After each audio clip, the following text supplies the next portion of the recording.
Efirdə dəyərli tamaşaçılar, xatırladıram ki, baş sponsorumuz olan Herbaflora şirkəti 180 adda məhsul istehsal edir. Bu məhsulların əksəriyyəti bütün apteklərdə var. O ki, qaldı Herbaflora şirkətinin fita klublarına, artıq fita klubların demək olar ki, əhatə dairəsi genişlənib. Mən fita klubların nömrələrini xatırladıram. 012 561 85 01 012 561 85 01 012 492 23 46. Bu hər iki nömrə fita klubların nömrəsidir. Elə mövzumuzla bağlı fita klublarda da gedib arıqlamaq, şılaqlardan təmizləmək kimi işlərlə məşğul ola bilərsiniz. Belə ki, fita klublarda bütün insana lazım olan o müalicə vasitələrinin hamısı var. Həmçinin də eliksirlər, oksigenli kokteyllər, müxtəlif şirələr və s. hazırlanıb qəbul edə bilərsiniz. Həmçinin, biraz bundan qabaq xanım dedi ki, doymaq bilmir, çox yeyir, nəticə etibarından kökəlir. Elə həmən xanıma da orada elə salatlar təqdim edə bilərlər. Gün ərzində bir dəfə o salatdan istifadə eləsə, demək olar ki, yemək məsələsindən az istifadə edəcək və nəticə etibarı ilə arıqlamağa səbəb olacaq. Əslinə qalanda doğrudan da qidanın kütləsi kökəlməyə səbəb olur. Yəni, qidanın kütləsinin çox olması kökəlməyə səbəb olur. Ona görə də qidanın kütləsini də azalmaq lazımdır, nəinki kalorisini. Belə, iki telefonumuz var, qəbul eləyək, sonra söhbətimizi davam elətdirək. Alo. Alo. Bəli. Şeyh müəllimdir. Bəli, eşidirik. Şeyh müəllim sizi Binə kəndindən narahat edirlər. Buyuruz, eşidirik. Bu bizim uşağıda bir problem əmələ gəlib. 3 yaşındadır bu, oğlan uşağıdır. Aha. Bunun bu xayasında şişmələr əmələ gəlir. Sizdə bu xayasız deyirlər, var ondan. Aydın oldu, aydın oldu. İkinci telefonu qəbul edək. Alo. Alo. Bəli. Alo, salam Fikrət doktor, mən sizi və qonaqlarınızı salamlayıram. Şikayətim... Alo. 6 aydır mən hamiləliyəm, mövzudan kənar olacaq. Problemim hamiləyəm. Baş ağrısına və baş gicələməsindən, boyun ağrısına əziyyət çəkən, bu barədə bir məsləhət verərdiniz. Xanım, siz təzyiqinizi yoxlatdırırsınız mütəmadi olaraq? Aşağı olur Fikrət doktor, aşağı olur. Təzyiqiniz aşağı olur və qanın da... Qanım 60%-dir. Həkimlərin bəziləri deyir ki, hormonlardan və yaxud da qandan ola bilər, amma ki, mən elə şübhələnmirəm də, yəni o barədə. Yox, siz şübhələnmək... İndi sualınız var. Oldu xanım, aydın oldu. Yəni, belə bir məsələ var da, biz həkim deyiriksə, o zaman bizim şübhələnməyə də o qədər haqqımız yoxdur. Bunu həkimlər daha düzgün, dəqiq təyin eləyə bilərlər. Buyuruz, birinci sual. Birinci, öz sahə həkimdə, ginekoloqda, yəni yəqin ki, müraciət etməlidir. O nə yazırsa var. Vitaminlər var, hamilə qadınlar üçün xüsusi vitaminlər var. Tərkibində B qrupu, yəni təzyiqi qaldıran belə polivitaminlər var, onlardan qəbul etsin. İndi onlar, biz də ev şəraitində deyə bilərik, nədən qəbul edə bilər ki, ziyan olmasın. Məsələn, götürə bilər, bir ədəd banan götürür, onu çəngəllə əzmək lazımdır. Üzərinə əvvəldən qozu çəkir, çəkili halda qoyur. Bir-iki xörək qaşığı həmin qozdan əlavə edir onun üzərinə, bir qaşıq da bal, xörək qaşığı bal əlavə edir, gündə bir dəfə bunu yesin. Elə adi qida kimi. Çox yaxşı, təzyiqi də qaldıracaqdır, hal əhval da dəyişir, hamiləliyə də heç bir ziyanı yoxdur. Təşəkkür edirəm, buyur Şəbnət. Əgər söhbət hamilədən gedirsə, siz kənardan baxıb söz demək çox çətindir. Çünki mütləq həmən şəxsə baxmaq lazımdır, xarici görünüşə, onun çəkisi, kompleksiyası, boyu, hər şey orada böyük rol oynayır. Amma mütləq qan analizi verməlidir, qan ümumi analizi verilməlidir. Sonra burada 6-cı ayda şəkər yükləmə testi olunur. Yəni, şəkər yoxlanılır bir ac qarına və ondan sonra 100 qram şəkər içilir. Daha bir saatdan sonra yenidən yoxlanılır. Bəzən şəkər düşə bilər və yaxud şəkər 6-cı ayda, yəni bunlar hər biri yoxlanmalı. Sonra qaraciyər probaları yoxlanmalıdır. Yəni, bunun üçün hara geçsin? O zaman belə bir yoxlama test üsulu tutaq ki, adi poliklinikalarda şübhəsiz ki, mümkün deyil bunlar. Ginekoloq. Yəni, ginekoloqlar bunları nəzərə almalıdır. Amma o uşaqla bağlı, 3 yaşlı uşaqla bağlı xayanın hidropsi olur. Bu, bəzən uşaqlarda yeni doğulmuşlarda olur, sonra tədricən yavaş-yavaş keçir. Amma bu şəxslər, yəni, əgər yaranıbsa, çox böyük bir vəziyyətdəsə cərraha müraciət eləsinlər. Təşəkkür edirəm. Emil doktor buyuruz. Yəni ki, uroloji göstərişi olduğu nəzərə alsaq, həm də ki, anamnez toplanmalıdır ki, uşaq vaxtı hansı virus infeksiyaları keçirdib. Bunlar da yəni uroloqun işidir. Bir də yəni xanımda qeyd olunan xəstəliklə əlaqədarsa, bəli, yəni əslində baş ağrılarının əsas səbəblərindən biri sizin qeyd elədiyiniz kimi anemik halın baş verməsidir. Onsuz da hamilə qadınlarda normal şəraitdə belə anemiya baş verə bilir. Çünki dəmirin sorulması çətinləşir. Dəmirin sorulması çətinləşdirmək üçün də ən qəşəng vasitə, ən ideal vasitə it burnudur ki, yəni C vitamini daha çox onun valentini dəyişdirmə qabiliyyətinə malikdir. İt burnu çayından istifadə edə bilər. Sonra baş ağrıları zamanı cökə çayından istifadə etməyə məsləhət görülür. Amma ümumi hamiləlik nevrozu, hamiləliklə əlaqədar olaraq gərginlik halları baş verirsə, yatmamızdan qabaq gündə bir dəfə, bir paket olmaqla sedativ çayı qəbul etməyi məsləhət görülür. Bir də yəni sualımıza, mövzumuza əsasən bunu qeyd edə bilərəm ki, elə qaraciyərin daha çox mikrovezikulyar, yəni yağlanmasının əsas səbəblərindən biri hamiləlik xolestazıdır. Yəni hamiləlik dövründə əksər qadınlarda öddə qatlaşmanın baş verməsi və hamiləlik xolestazına gətirib çıxarda bilir. Bunun da laborator diaqnostikasının əsas ideal variantı qamma glutamin transferazadır. Onu yoxlatdırılır və ultrases müayinəsinə əsasən müalicə tətbiq olunur. Bu müalicədə də yenə bayaq qeyd elədiyim kimi hamilələrə heç bir əks təsiri olmayan hepartiya çayını qəbul edə bilərlər. Elə hepartiya çayını qəbul etsə çox yaxşı olar. Bundan başqa həmin xanım arada bir qırmızı tutun doşabından da istifadə eləsə çox yaxşı olar. Çünki qan azlığına qarşı və bir qədər ehtiyatla, amma qırmızı soğanın da mürəbbəsindən də istifadə eləyə bilər. Çuğundurun özündən də istifadə eləyə bilər. Yəni bunlar vacibdir. Onda baş ağrıları da şübhəsiz ki azalacaq. Bizim telefonumuz 510-02-04 və 69-74 SMS ünvanımız açıqdır. Mən istəyirəm SMS-lərimiz olduqca çoxdur. Qısa bir onlardan da cavablandıraq. Çünki vaxtımız çox az qalır. Məsələn, burada demək, salam, dünən boy artımı ilə bağlı dediyiniz çuğundur məsləhətini bir də təkrar edəsiniz. Ulduz xanım, deyəsəm onu siz demişdiniz. Bir də zəhmət olmasa onu deyəsiniz. 2 kiloqram çuğundur soyulur, doğranır. Üzərinə 6 stəkan su əlavə edilir. Qaynadılır yarısı qalana qədər, yəni 3 stəkan qalmalıdır. Süzülür 3 stəkan çuğundurun suyu, üzərinə 1 stəkan bişmiş inək südü əlavə edilir, soyuducuya qoyulur. Hər gün eyni vaxtda 1 stəkan qəbul edilir. Yaxşı olar ki, bir ədəd A vitamini, yəni biraz yüksək dozada olan A vitamini ilə birlikdə. 3 aydan bir bunu təkrar etmək olar. Təşəkkür edirəm. Burada belə bir SMS də var ki, mən dalaq böyüməsindən əziyyət çəkirəm. Səbəbini isə bilmirəm, 2 ildir ki, ailəliyəm. Ailə qurandan isə hamiləliyə qarşı müalicə almışam. Çox müalicə almışam. Bax, belə bir... Buyuruz. Splenomeqaliya, yəni dalağın böyüməsi həm dərmanların təsiri ilə, həm də qan xəstəliklərinin təsirindən baş verə bilən bir xəstəlikdir. Və onu da qeyd edelim ki, digərdə xroniki ağır infeksiyon xəstəliklər, virus infeksiyalar zamanında baş verə bilər. Yəni bu mütləq olmalıdır ki, həm izlənilsin ki, ay-aydan artırmı dalağın böyüməsi, yəni ultrases müayinəsi ilk növbədə lazımdır. Bir də ki, yaxşı olar ki, konsulum hematoloqun və gastroenteroloqun, yəni baxmaq lazımdır ki, qaraciyərin hesabına dalağın böyüməsidir və yaxud da ki, hansısa bir qan xəstəliyinin hesabına böyüməsidir. Bir də dərmanlardan hansı dərmanlar qəbul olunub, onu da yəni bizə qeyd eləsəydi daha dəqiq bilə bilərdik. Yəni yəqin ki, hamiləliklə əlaqədar olaraq dərmanların əksər hissəsindən də biri hormonal dərmanlardır ki, bəli, bunların da elə bir şərait yarada bilirlər. Həmçinin hepatolienal sindrom deyilən bir sindrom da var ki, yəni qaraciyərə görə dalağın böyüməsidir. Bu müayinəyə əsasən nəsə etmək olar, yəni belə isə məsləhət verilir. Təşəkkür edirəm. Alo. Alo. Bəli. Salam. Salam. Fikrət müəllim, məndə mədədə qastirit var. Bir də ki, öddə qatılaşma. Xahiş edirəm, bunu haqqında hansısa bir ot haqqında danışardınız da.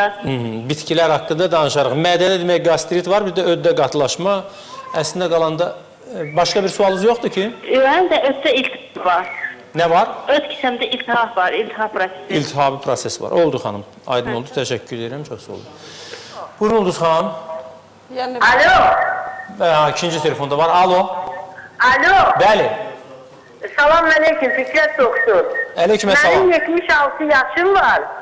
Gözümdə mirvari su var. Aha. Siz mənə deməsiniz, təmiz balı necə istifadə edeyim? Mən SMS göndərdim sizə, mənə cavab vermədiniz. Oldu xanım. Oldu xanım. Elə indi burada da SMS var, hələ çatmamışıq o yerə. Təşəkkür edirəm. Mirvari suyunda əslində qalanda bal o qədər də çox güclü təsir eləmir, amma adi xəstəliklərdə yaxşı təsir göstərir. Bu 1-in 10-a nisbətində özdə may balı olmalıdır, cavan arının balı olmalıdır. 1-in 10-a nisbətində qatılır su ilə, distilə olunmuş su ilə və yaxud da qaynadılmış su ilə və o gözə damcı şəklində tökülür.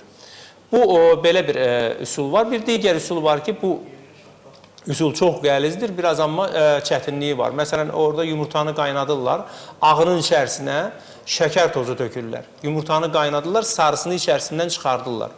İçinə şəkər tozu töküb, içərisini bağlayırlar. Və bir neçə gündən sonra orada su əmələ gəlir. Həmən suyu kiçik bir şüşəyə yığıb, qaranlıq yerdə qoyurlar soyuducuya, mirvari suyuna qarşı bax bundan istifadə edirlər. Bu da yenə də deyirəm ki, yoxlanılıbsa da, amma hamıda eyni cür təsir göstərmir. Əlavəniz varsa buyurun. Demək, birinci sualla bağlı öd qastrit. Şəbnəm xan, buyuruz. Bəli, qastrit, yəni bunlar adətən bir-birindən əlaqəli olur. Çünki hansısa keçirilmiş xəstəliklərdən və sonra da ağırlaşmalar kimi də müşahidə edilə bilir. Hər ikisi müalicəyə yaxşı tabi olunur. Bir həkim kimi əgər biz müalicə isə birinci növbədə antibiotiklər yazmalıydıq. Yəni iltihab proses əgər böyükdürsə orada xolesistitdə. Daha sonra ödqovucular və qastrit müalicəsi aparılır. Qastritdə isə ən vacibisi pəhriz gözlənilməlidir. Təşəkkür edirəm. Elmir doktor, buyuruz. Əgər Bəli, həmin pəhrizin də əsas hissəsini Herbaflor şirkətində istehsal olunan tiastamin çayı təşkil edir. Tiastamin çayı özü antasid təsirlidir, həm də qastrit, mədə xorası, onkanın bağırsağın xorası xəstəliyində geniş istifadə olunur.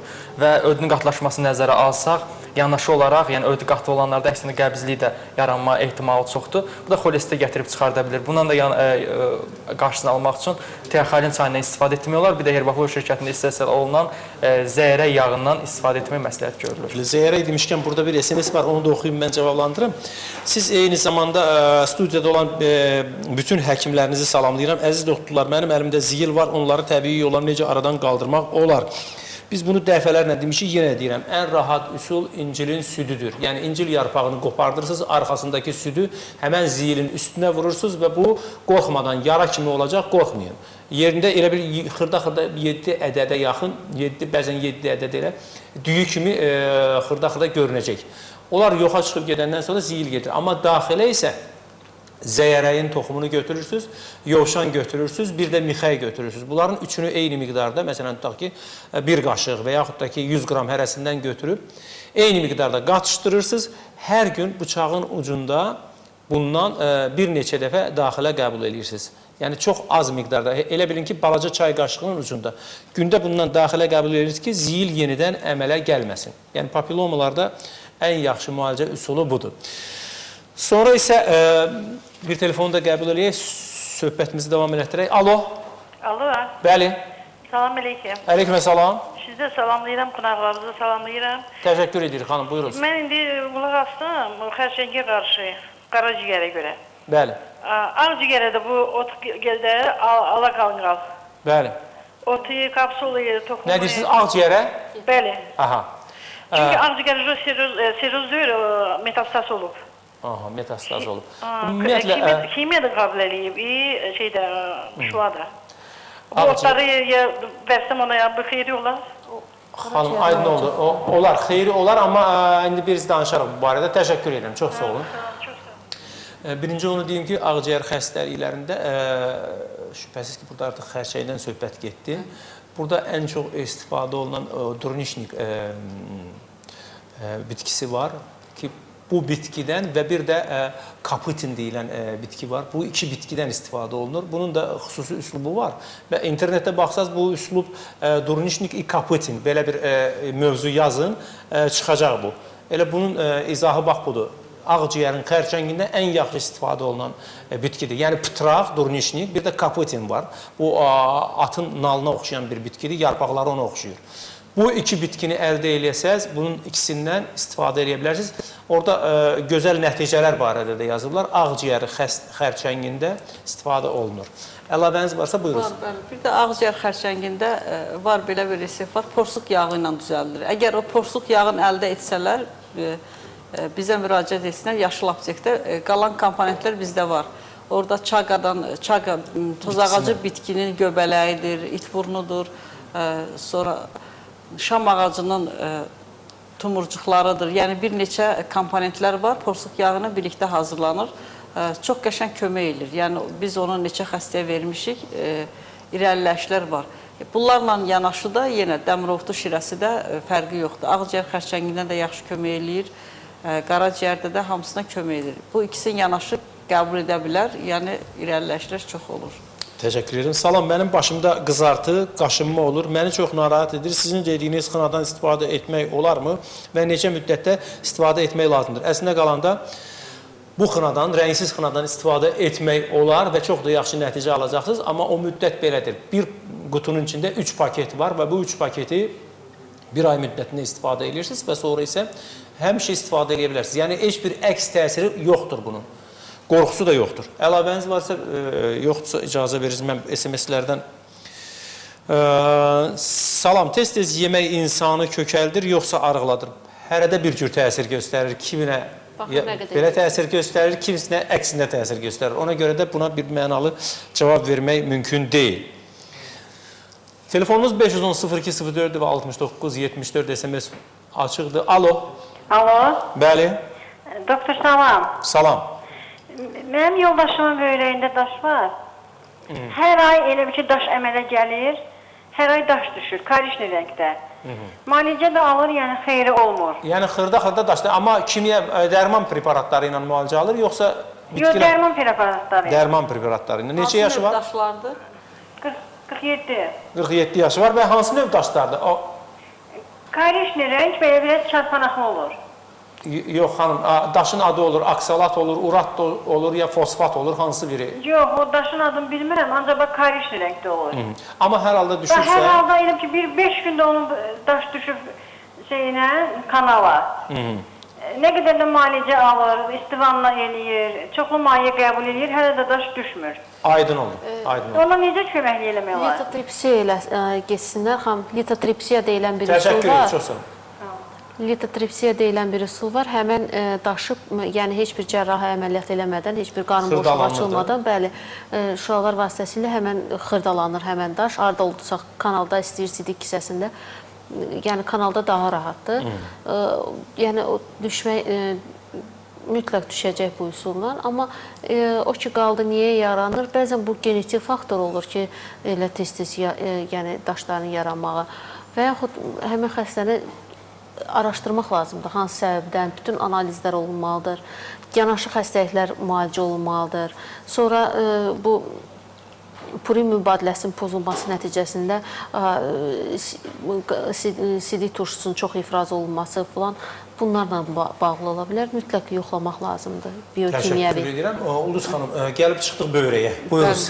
Böyrəyə, əlbəttə, vaxtında əgər böyrəklər təmizlənsəydi, yəni heç daş əmələ gəlmə də olmaz. Ona görə böyrəklərə qulluq etmək lazımdır. Yəni, hər hansı bir nasazlıq olanda, artıq kristal olanda mütləq həkimə müraciət etmək lazımdır.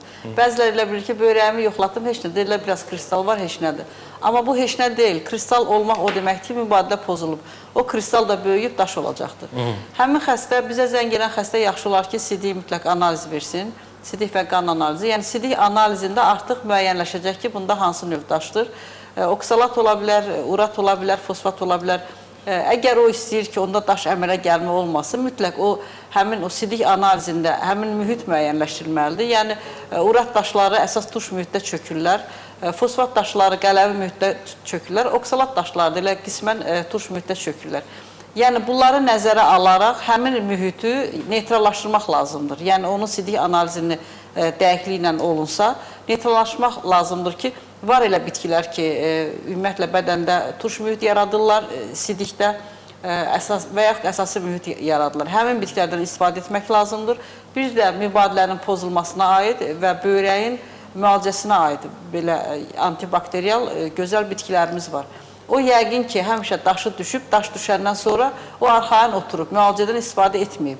Amma arxain olmasın, daş düşəndən sonra böyrək təmiz olsa da belə, mütləq heç olmasa 20 gün, 1 ay bitki müalicəsi keçməlidir. Yəni ki, tam həm o daşın düşən iltihablar götürülməlidir, yer sağalmalıdır, bir də bərpa olunmalıdır mübadilə ki, yenidən daş əmələ gəlməsin. 3 aydan birdə mütləq ultrasəs müayinəsinə keçməlidir. Hələ kristal əmələ gələndə yenə bitki müalicəsi bir 20 gün götürəcək, yenə 3 aydan sonra ultrasəs müayinəsindən keçəcək. Əgər bir 6 ay müddətinə bunlardan keçsə o, onda bir də daş əmələ gəlməyəcəkdir. Ulduz xanım, burada bir faktor da var da, belə insanların qidalanması və həyat tərzi. Yəni qidalanması, yəni içdiyi su, bəzən su məsələsi də əsas olur. Əlbəttə, su əlbəttə çoxlu miqdarda ümumiyyətlə içməlidir. Litr yarımdan 2 litrə qədər su içməlidir. Bu bir. İkincisi də ki, daşın növü müəyyən olandan sonra biz ona deyə bilərik. Əgər urat daşlarıdır, sidik turşunun daşlarıdırsa, onda biraz ət məhsullarından uzaq olmalıdır. Əksində göy-göyərti, meyvə, tərəvəzə yaxın olmalıdır. Əgər fosfat daşlarıdırsa, məsələn, bunlar süd məhsullarından biraz uzaq olmalıdır, ət məhsulları daha çox yeməlidir. Oksalat da biraz onun urata yaxındır, yəni onların ikisinin pərzi bir gedir. Ondan sonra bunları edəndə o görəcək ki, daş əmələ gəlmir. O da nəzərə alınır. Təşəkkür edirəm, çox sağ olun. Elnur doktor, buyurun. Hər bir daşın növünə görə Herbaflora şirkətində çaylar istehsal olunur. Bunu birinci qeyd edəcəm, yazsa yaxşı olar. Əgər sidin analizinə əsasən oksalat daşları çıxmışsa, oksalat daşları əslində daha çox rast gəlinən daşlardır. Oksalat daşları varsa, onlar yeməkdən sonra 30 gün müddətində oksalitin çayı qəbul etsinlər və əgər urat daşları çıxıbsa, burun mübadiləsinin pozulması nəticəsində yaranan urat daşları pozulubsa, bu zaman uralitin çayı qəbul edə bilər və yaxud da ki, fosfat daşı çıxıbsa, bu zaman fosfalitin çayı qəbul edə bilər. İkinci olaraq, bunda yəni faktorlar, müəyyən faktorlar çoxdur, o faktorlara əsasən daş əmələ gəlmə riski yenə də artacaq.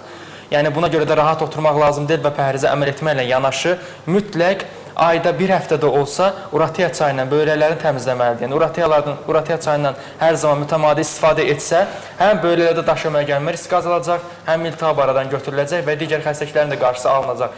Qeyd etdiyim daşlar əleyhinə çayların adı isə düzgün qeyd olunmalıdır və düzgün dəmlənib qəbul edilməlidir. Təşəkkür edirəm. Ümumiyyətlə, mən suyu belə demədim. Elə yerlər var ki, onların suyunun özündə də problem var. Yəni, içdiyi suyun özündə də daş əmələ gəlmə prosesində səbəb olur. Buna görə də suyun özünü də nəzər. Bir də insanlar var ki, oturaq həyat tərzi var. Bir də suyu çox qaynadırlar. Suyu, məsələn, bir neçə dəfə, dəfələrlə qaynadıb içirlər. Və bəzən də siz baxarsınız, çayıntilərin içərisində baxsınız, görərsiniz ki, elə özlüyündə əslində divarında təxminən bir yalançılar olmasın, bir yarım santimetr daş var. İnsanın bədəni də bütün şeyləri qaynadır. Yəni biz əslində qalanda enerjini yandırırıq. İçdiyimiz suyu da yandırırıq, yediyimiz yeməyi də yandırırıq, hamısını yandırırıq. Nəticə etibarilə o enerjini götürüb digər şeyləri isə çıxarışa veririk. O çıxarış zamanı isə həmən çöküntülər qalır. Ona görə də suyun özünün də təsiri var. Yəni baxmaq lazımdır, hansı suları içmək lazımdır. Bizim məsələn elə regionlar var ki, orada böyrək daşlarını əridən sular da var. Amma bir şey var ki, həmən adamlar qidalarında çox zaman baxıb görürsən ki, bir tipli yemək yeyirlər. Məsələn, filan şeyi mən qəti surətdə yaxınıma buraxmaram. Tutaq ki, elə adam var ki, meyvə, tərəvəzdən istifadə eləməz. Ona nə qədər deyirsən, mümkün deyil, eləmir. Və yaxud da ki, elə adam var ki, o meyvə, tərəvəz yeyir, amma ət məhsulları yemir. Digər qism insanlar isə görürsən ki, məsələn, sirkədir, limondur, belə şeylərdən istifadə eləmirlər. Zeytun yağıdır, zeytunun özüdür. Yəni, belə şeylər bizim şılaqlardan qorunmamıza səbəb olur. Bunu da etməyəndə şübhəsiz ki, yaranacaq. Alo. Alo. Bəli. Salam. Əleykümə salam.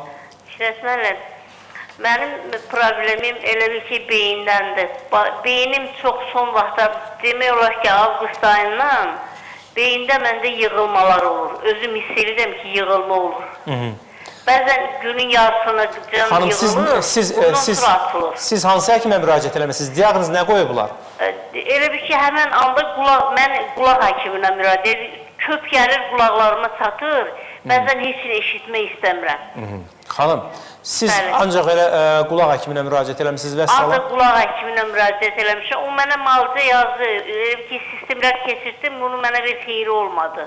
Aydın oldu, aydın oldu. Siz diaqnozu düzgün qoymadığınız üçün və həkimə düzgün müraciət eləmədiyiniz üçün birinci nevropatoloqa müraciət eləmək lazımdır, sonra digər həkimlərə də müraciət eləmək lazımdır. Axı elə vaxtı məndə bu həmən anda kar, elə ki, qulaqlarım nəsə eşitmək istəmir. Aydın oldu. Təşəkkür edirəm, çox sağ olun. Sualı... Əlbəttə, düz deyirsiniz, müraciət etməlidir. Birinci növbədə nevropatoloqa da. Sözsüz ki, beyin qan dövranı pozulub. İndi o dedi, qulaqlarım tutulur. Əgər gürültü varsa, demək orada iltihab da var. Qulaqlarında ola bilər gürültü, açılıb tutulma varsa, mütləq elə burun, boğaz, qulaq həkimdə müraciət iltihaba qarşı da müalicə götürməlidir. Mən ona bir yaxşı resept deyərdim, bundan istifadə etsin. Yəni, həkimə getsə də, getməsə də bundan istifadə edə bilər. Bir xörək qaşığı dam otu götürəcək, bir xörək qaşığı öksə otu, bir xörək qaşığı bədrənc. Bu üç bitkini dəmləyəcək yarım litr suda, 15-20 dəqiqə, sonra soyudub süzəcək. Gündə 3 dəfə yarım stəkan bunu yeməkdən qabaq qəbul etsin. O görəcək, o həm beyin qan dövrəni normallaşdırır, həm spazmı götürür. Yəni, onda spazm yaranır, ona görə elə bilir ki, bunun qulağı tutuldu. Amma iltihab varsa, iltihaba qarşı ayrı müalicə götürməlidir. Buyursunuz, Şənəm. Əlbəttə ki, burada nevropatoloqa müraciət olmalıdır, ancaq bu osteoxondrozdan da ola bilər. Daha doğrusu, bundan başqa hormonal pozğunluqlar olanda da zobla əlaqəli də ola bilər. Nevropatoloqa müraciət olunsa, yəni digər xəstəliklər çıxdaş olar. Mütləq nevroloji müalicə alınır. Yəni, belə də qeyd eləmək olar ki, bəzən daxili qulağın hidropsi zamanı buna Meniyer xəstəliyi deyilir. Bu zaman həm başda gicəllənmələr, başda xanımın qeyd elədiyi kimi əlamətlər baş verir və qulaqda səs-küy və hətta karlaşmaya kimi gətirib çıxarda bilir. Bu xəstəlikdə, bəli, lorla nevropatoloq müalicə edir və xanımda kəldağı təzyiqin olub-olmamasını müəyyən etmək lazımdır ki, öz ümumi təzyiqin olub-olmamasını müəyyən etmək lazımdır. Bu zaman gündə 3 dəfə bir paketdən serebrotiya çayı profilaktik olaraq içmək məsləhət görülür. Təşəkkür edirəm, çox sağ olun. Bizim SMS-lərimizin içində beləsi var. Salam həkim, məndə hepatit B virusu var, mədəmdə səpki var və prostatda soyuqlama var, bir də babasil var, yəni bir də kanalda daş var. Yəni, daha heç bir şey, olmayan bir şey yoxdur. Ona görə də, demək, birinci növbədə hepatit B var, sonra mədədə səpki var, prostatda soyuqlama var, babasil də var və buna görə də xahiş edir ki, məsləhət verək, xüsusən də bitki müalicəsi istəyir. Buyuruz, Ulduz xanım. Bitki müalicəsi o yəqin ki, biz efirdən ona o qədər bitkinin adını çəkə bilmərik. Yəni, müraciət etsin yaşıl aptekə, biz ona yığım hazırlayıb verə bilərik. Yəni, babasilə görə də məlhəm var, həmin məlhəmdən verə bilərik. Bitkilərdən hazırladığımız məlhəm var, ondan istifadə edə bilər. Hepatit B-yə görə də o mütləq qaraciyərin ultrasəs müayinəsi və qaraciyərin testlərini gətirsin. Orada yəni, bitki yığımı verəcək. Əgər qaraciyərdə bir ciddi problem varsa, onun iltihabına qarşı bitki müalicəsi verəcək və immunitetə qarşı, yəni hepatit B-yə qarşı biz ümumiyyətlə hepatitlərə, B, D, C, D, onlara qarşı balzam hazırlayırıq. Həmin balzamdan verə bilərik, o immuniteti artırar, ondan istifadə edə bilər. Qaldı ki, bilməm, haradasa dedi, daş var, böyrək. Bəli. Əgər kanalda daş varsa, onu gecikdirməsin. Onu təcili olaraq, yəni bitkilərdən qəbul edib çıxartmaq lazımdır. Əks halda orada iltihablaşar, ağırlaşa da bilər. Prostatda olan yüngül iltihab əlamətlərini aradan götürmək üçün Herbaflor şirkətində Tiamen çayı istehsal olunur. Tiamen çayından istifadə edə bilər ki, Tiamen çayı həm prostatda olan kəskin prostatit və xroniki prostatitdə, həmçində prostatda əmələ gələcək adenomaların qarşısını ala biləcək çaydır. Tiamen çayından 30 gün müddətində istifadə edə bilər. Təşəkkür edirəm. Bir də elə qaraciyəri ilə də bağlı, həmçinin də prostatla bağlı hər gün balqabaq toxumundan istifadə eləsin. Gündə 60-70 ədəd balqabaq toxumunu 3 yerə bölsün. Məsələn, tutaq ki, 25-25-25 və yaxud da 20-20-20 gündə 3 dəfə daxilə qəbul eləsin. Çox yaxşı nəticə alacaq. O ki, qaldı, demək, babasillə bağlı məsləhət görərdim ki, dəvə tikanı deyilən tikan var, elə adı küçələrdə görünür. Mən imkan olsa sabah verilişə gətirib göstərərəm. Adı dəvə tikanının üst hissəsindən və kötüklərindən istifadə edə bilər. Dəmləmə şəklində, demək, bir stəkana təxminən bir qaşıq doğranmış dəvə tikanından istifadə edəcək. Turş məzə dadı var. Bundan istifadə edə bilər. Çox yaxşı nəticə almaq olur. ən yaxşı nəticəni ilə o dəvətkanı ilə almaq olur. Bundan başqa bayaq adını çəkdiyim pıtraq, Durniçnikin müxtəlif növləri var. O növlərdən də hər birindən istifadə eləyə bilər. Bizim SMS-lerimizin içində qüdrət narı ilə bağlı bir neçə SMS var. Xahiş edirlər ki, qüdrət narını hardan tapmaq olar? Keçən dəfə biz verilişimizdə göstərdik və danışdıq. Qüdrət narını siz Yaşıl Aptekə müraciət edin, Bənövşə Yaşıl Aptekinə. Telefonu 012 492 29 53-dür. 012 492 29 53 Bənövşə Yaşıl Apteki. Qüdrət narını bax oradan əldə eləyə bilərsiniz. Salam Fikrət müəllim, oğlumun 8 yaşı var, 3 gündən bir bayıra çıxır, qəbizliyi olur, xahiş edirəm, məsləhət verəsiniz. Bu barədə biz dəfələrlə danışırıq, məsləhət vermək asandır, amma bu uşağın qəbizliyinin səbəbini dəqiqləşdirmək daha yaxşı olardı, mənə elə gəlir ki. Ona görə də mütləq dərəcədə bir yoxlanmalıdır. Qaraciyəri, öd küçəsi, nə bilim, mədaltı vəzi, hamısı yoxlanmalıdır. Ondan sonra nəsə, elə belə aradan qaldırmaq olar, müvəqqəti olaraq aradan qaldırmaq olar və nəticəsi də sonra bilmirik.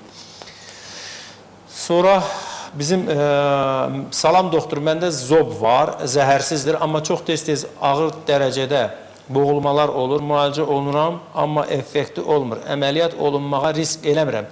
Təbii yolla nə məsləhət görərdi, sağ olun. Xanım, buyursun. Yaşıl qozdan və yaxud da qozun pərdəsindən alınmış cövhərlər çox qəşəng təsir göstərir zəhərsiz zoblara. Boğulmaları da götürür. Yəni artıq yod balansı normallaşdıqda o boğulmalar azalacaqdır. Və o boğulmaları azaltmaq üçün müəyyən bitki qarışıqlarından da istifadə edə bilər. Burada qıfotundan söhbət gedir. Yaxşıdır, qıfotudur, bədrəncdir, yəni bunlardan dam otudur. Bu qarışıqlardan da dəmləyib içmək lazımdır. Bir də pitraqdan hazırlanmış, pitrağın yarpaqlarından hazırlanmış cövhər. Bunlardan da istifadə etsə yaxşı olar. Elnur doktor. Yəni, bəli, zob zamanı digər əlamətləri də aradan götürmək üçün, daha çox da əsəbili hallardan götürmək üçün sedativ çayından istifadə etmək olar. Bir də yeməklə yanaşı az miqdarda da olsa dəniz kələmindən istifadə edə bilər. Təşəkkür edirəm. Bir dənə də SMS-ə cavab verəcəyik. Vaxtımız az qalıb. Çünki çox vacib SMS-dir. Niyə görə vacib deyirəm? İndi tələbələr var, imtahan verənlər var, imtahandan keçənlər var. Çox maraqlıdır. Qızım neyrodermitdən əziyyət çəkir 3 aydır. 18 yaşı var. Abituriyent olarkən başladı. Yəni abituriyent olarkən, yəni o həyəcan, o stres onda onu başlayıb. Ona görə nə məsləhət görərdi Ulduz xanım? Vaxtımız çox az qalıb. Birincisi yenə də yoxlanmalıdır. Ola bilsin heç neyrodermitdir, bağırsaqlar yoxlanmalıdır, bağırsaq qurtları yoxlanmalıdır, parazitlər. Bəzən olur ki, səbəb əsas onlar olur. Yəni onlara qarşı müalicə lazımdır. Əgər sırf yəni təsdiqlənibsə neyrodermit, əsəbə görə deyə bilərdik. Götürə bilər öksə otu bitkisi, dam otu bitkisi hərəsindən bir xörək qaşığı götürür. Bir də daz otu. Bu 3 bitkinin hərəsindən bir qaşıq götürmək lazımdır, dəmləyib içmək lazımdır. Yəni neyrodermitlərdə yaxşı kömək edir. Təşəkkür edirəm. Vaxtımız çox azdır, 30-40 saniyə. Elnur doktor, konkret qısa. Daxilə qəbul etmək üçün tiadir çayı istifadə edə bilərlər. Tiadir çayından istifadə edə bilər. Şəbnəm xanım, əlavəniz yoxdur. Sadəcə olaraq evdə psixoloji dəstək lazımdır. Təşəkkür edirəm. Çox sağ olun. Əziz tamaşaçılar, bizim vaxtımız burada gəlib sona çatdı. Biz sizinlə sabaha qədər sağollaşırıq.